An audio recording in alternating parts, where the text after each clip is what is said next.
Hey there, what's up, everybody? It's Dr. Shazetta. I hope you guys are doing well. If you're new here, welcome to the channel, man. This is the place, my little corner of the internet, where intellect, inspiration, and creativity collide. It's the place where I talk about the things that are important to me, the things that I'm passionate about, or just the things that I'm interested in and am exploring at a particular time. I'm really glad you're here. Listen, this is day 5 of Vlogmas for me. And again, if you've been watching the last few days, you know that I started Vlogmas late, and well, my consistency hasn't been 100 the last few days, but I want to do Vlogmas 2025. And so here I am, and I'm really glad that you're here with me. This has been an exercise in doing kind of a year in review for me, going back and talking about some of the things that I've done and learned and explored and perhaps failed at right this year, but things that have all, I think, made me stronger and made me better. And so today I want to talk to you guys about some routines and kind of rituals, if you will, that I've adopted for myself that have made a big difference for me this year. If you've watched or followed any of my platforms over the last 12 to 18 months, you know that I've navigated, right, some really heavy moments of grief, some mental health challenges that I have discovered and have been working through, and I'm continuing to work through each day. And so, what I have found is that having routines and rituals in place really serve as a grounding and centering space and place for me. I am a introvert who has the ability to be extroverted when I need to be, and I love doing things for others. I love being busy in many regards, but also I love having a system in place. I like to know what is coming next. I'm not big on surprises, and so having some measure of planning in place is really important to me and gives me a sense of not feeling out of control, gives me a sense of not feeling like I'm in chaos, right? And so one of the things that I try to do is bring order to chaos in as much as I can. And when my environment or when my life feels like it is overwhelming or chaotic, I just don't do well. And so I have learned that.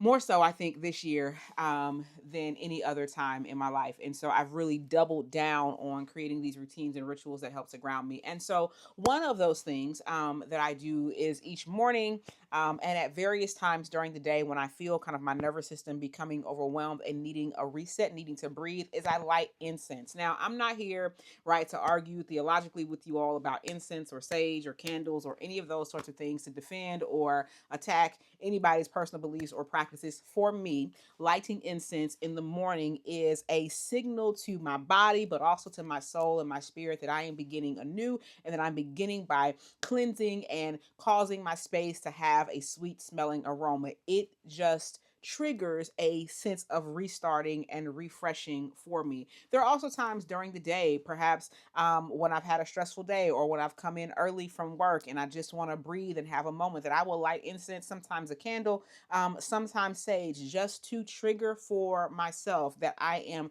recentering myself and resetting and taking a moment to breathe. I like them when I'm taking, right, spiritual baths. Sometimes I like them when I'm in the bathroom doing my skincare, but utilizing the use of incense this year in particular has been really important to me, so much so that when I have incense burners, like the tall ones and the large ones, kind of all around my house. And so what I've started doing even when I travel is I have this very cute little, it's downstairs so I wish I had it, but it's a very beautiful little piece of ceramic, like pottery work, that has a lotus flower in the middle of it. I believe it's royal blue, but it's a little bitty platter, and you put incense cones in the center of it. I bought it at a locally owned market in Jackson, Tennessee, where my family lives, and it goes with me to hotels, and I'm able to set kind of that centering atmosphere in my hotel rooms or just wherever I'm traveling, in an office or anything like that. And it's just it it's like this big. It's not even the size of a $50, and it's just something small that I can do. And I've really appreciated, right, also curating, right, my incense collection. That has been really fun. So I have several from India. I've picked up some at local shops here. My husband has picked up some at local markets for me. And so it really is something that has been an investment in myself, but it's also been an investment in and an embracing of a sense of routine and ritual that settles me in more ways than one.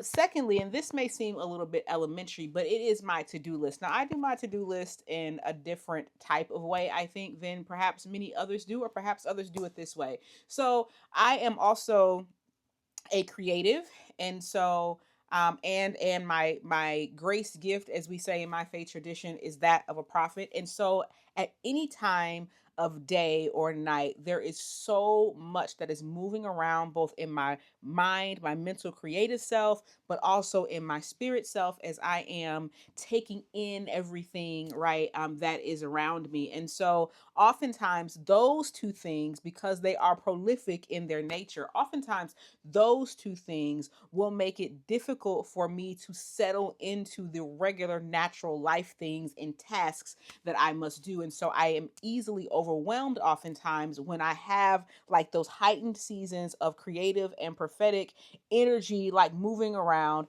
And then I also have a heavy to do list, right, on the natural side of things and the professional side of things. And so it used to overwhelm me to the point that it manifested in stress, right? And so now I understand though that setting a routine of doing a to-do list is really helpful. Now I used to try to do it at night, right? The night before I go to bed so that I wake up in the morning knowing what I need to do. And that got to be a bit much because by the time I got to the evening time, right, I would be exhausted and I didn't want to think about anything else that I had to do. And then I started trying to do it in the mornings, but in the mornings was too late because my day had already started by the time I sat down to do a to-do list. And so one thing that I've adopted this year is I have this little I think this one may be a moleskin knockoff, right? But they're like the little car hire journals. I think that's what you call them. But they're the cardboard cheap kind. I do the dot matrix paper just because I like it. But each week at the beginning of the week, I do a week of, right, to-do list, and I break it down into the categories, right? I'm a wife and mom, so my home is important, right? There are things that I need to do for, right, situating my home, making sure that my home is orderly. We need to order things. Appointments need to be made, groceries need to be done, sections need to be cleaned, dogs need to be walked, like all of those things. And so I set home as my first category, and then I go to business, right, for my own business things like my content creation. What do I need to do for my product development, for, right, book writing and marketing and all of those things to do? And I write those things down, not in any particular order of importance, not in any particular order of urgency, but I write them down and I get them out of my mind. The second thing I do is I go to my employer, right? What are the things I must get done this week for my job to make sure that I'm actually doing the job that pays me, right? I do one for ministry, right? What are my responsibilities for ministry, both the church and the marketplace ministry, of which I'm a part? What is being asked of me? What are the things that I need to do? And not all of these categories have a long list of things. Most of these things are not time sensitive in that they have to be done on a particular day. If they are, I note that, but it gives me this checklist, right? That on the days when I wake up, when there is so much going on in my mind that I can't on my own easily center and focus to remember what's ahead of me, having done this at the beginning of my week lets me just go down the list to check. The other thing is at the end of the week, when I do my weekly review, I'm able to look back and say, you know what?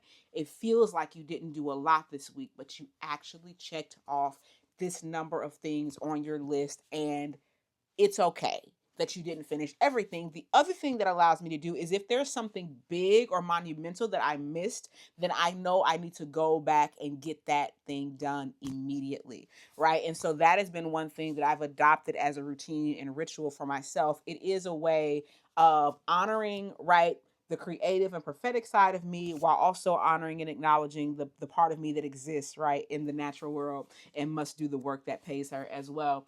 Another thing that I have leaned into doing, and I actually started this at the latter part of 2024, is what I call stream of consciousness journaling, right? It's a brain dump. It happens in the morning because again, a lot of times I get up in the morning and there is so much going on in my mind. A lot of times it is the residual of dreams. Other times it's just creative ideas, right? I can get up and dream up an entire business, or wake up in the morning and dream up an entire business idea or business strategy, and I don't have time to sit with it and build it out. And if I ignore it, then I end up losing it, and that is probably more frustrating than not being able to deal with it right at that time. But what I've learned to do is when I get up in the morning, either using it's a separate journal from this one because this is simply my to-do list, but something similar. Sometimes I've used the field notes mini notes, and that's been great. Other times I've used my free write notebook, but I'm writing in something, right, doing this brain dump. I don't worry about sentence structure. I don't worry about paragraphs. I don't worry about there being a beginning, middle, and ending. What I worry about is honoring the thoughts in my mind as they come and dropping them somewhere where they are safe safe so that I can come back to them when or if I'm ready. And I'll be honest, there have been times when I've not gone back to those books, not gone back to those writings. And there have been other times when 6 months or a year later, I go back and it's like, wow, this is the level of thinking that I was doing on December 6th, 2025, or January, or just, or January 12th, right, 2025. This is what I was thinking about. And it's something powerful to go back and see the strength of my thoughts, or the clarity or the complexity, right, of my thoughts in those times, because in the moment they just feel really, really overwhelming. And so that morning consistent brain dump, and stream of consciousness journaling has become a matter of ritual for me. It honors my thoughts, right? It honors the things that are being dropped into me, right, by Holy Spirit. It honors the things that I am drawing from, in the spirit realm,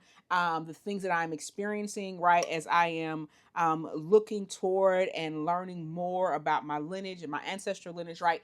It honors those things and puts them in a safe place, right, as opposed to just letting them dissipate, never to come back to me again. Because what I'm learning is that we are gifted with thoughts and ideas and revelation and realization, but those things are not required to remain with us forever. We are responsible once we receive them for how we put them away, how we care for them, how we treat them, with care. And they are given to us for a reason, even if they are not given to us for utilization or activation in a particular or in that particular moment. They are given to us, right, for a reason, and we're to be good stewards of it. So that stream of consciousness journaling. The other thing, y'all, that I have leaned into, again, this is going to seem elementary to you, is my calendar. OMG. The people who've worked closest with me over the years will tell you Shazetta does not remember dates and times. No, I will say that I will do something because I genuinely mean in many cases that I will do it. I do intend to do it.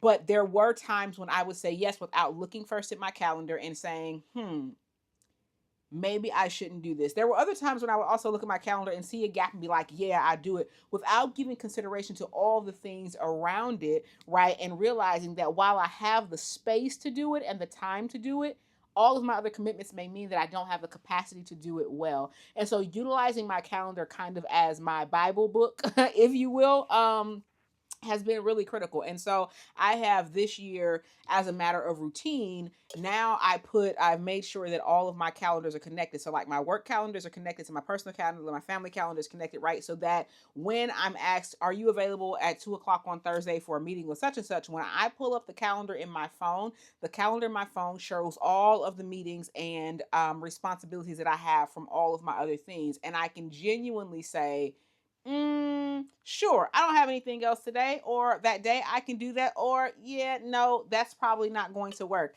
I've also started kind of scheduling out my travel in advance, right? Travel for work, travel for personal stuff. As soon as I know that it's possible, I'll put it in the calendar, at least as a hold, so that I have that space in my mind. And now, because I've built that system, I can genuinely say, if it's not in my calendar, I ain't doing it, right? My calendar is accurate and it's up to date. And that has been a routine and ritual that has lifted like a gigantic weight off of my shoulders. And when I look and people say, oh, I thought you were coming too, if this was not a calendar invite and a calendar confirmation, I'm not coming, and I don't feel guilty about not coming. And it's not to be like snobbish. It is just the realization that there is only so much space, so much capacity in my mind, my heart, my spirit, my soul, and my body.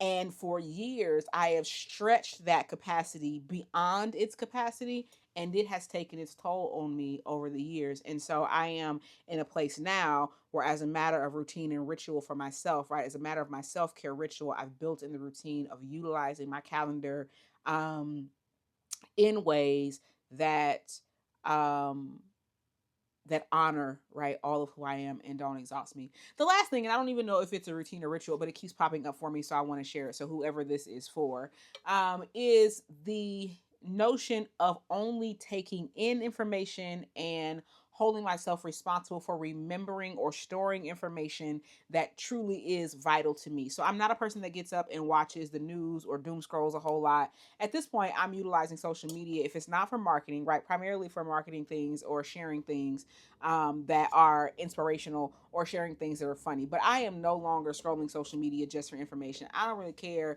what's happening. In everybody's life. I love all y'all, but I don't need to store information for what's happening in all of you all's life. If someone asks me about something and it piques my interest, I will go and look it up. But getting up in the morning just to store information is no longer something that I try to do. And that for me, perhaps is, I don't know if it's ritual or routine or somewhere in between the two of those things, but it is honoring again the space, right, that I have. Scripture asks the question, don't you know that your body is a temple of the Holy Spirit? And so in that same vein, right, in that same vein, I believe that my mind, right, my mind is the place, right, where the Spirit of God really cultivates the spirit gifts, right, the soul gifts that God has given to me. And I want this space. I've not always honored this mental space enough. I've tried to hold on to so much that is just didn't serve me, right? Because knowing things is fun, learning new things is fun, but also holding on to those things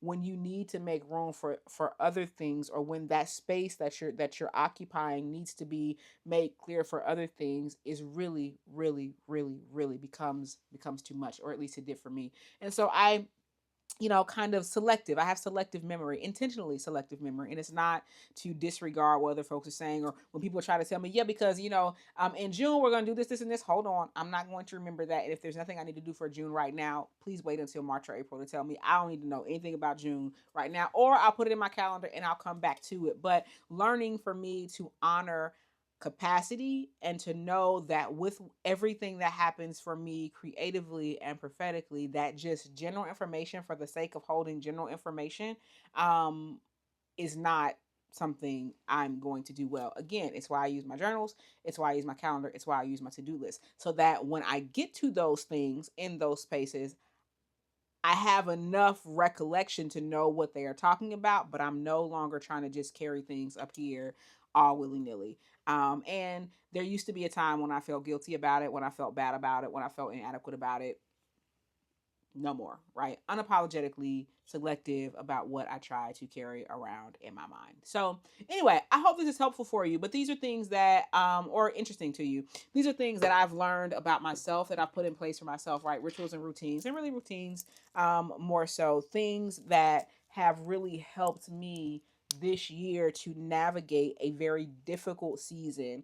And I'm looking forward to building additional routines and additional rituals that honor who I am, and that honors the season of life that I find myself in. And um I'll do another video, right, later on this month, hopefully, about kind of the routines that we've set in place in our home that helps us to function and operate a little bit better. Is our home perfect in terms of order and cleanliness all the time? No, I don't think anybody's house is. If yours is, hats off to you. I'm down for all the tips and tricks, and I intend for mine to be at some point. But right now, it's about setting rhythms in place that allow for us to maintain, right, a reasonable amount of order, so that in our environment, right, so that our mental, spiritual, soul self, right, can function at its best, and our son can be, right, in an environment of order and learn that for himself. So anyway, I'll share that with you guys a little bit later. I hope that you will continue to join me for Vlogmas if this has been interesting to you, if you're interested at all in following along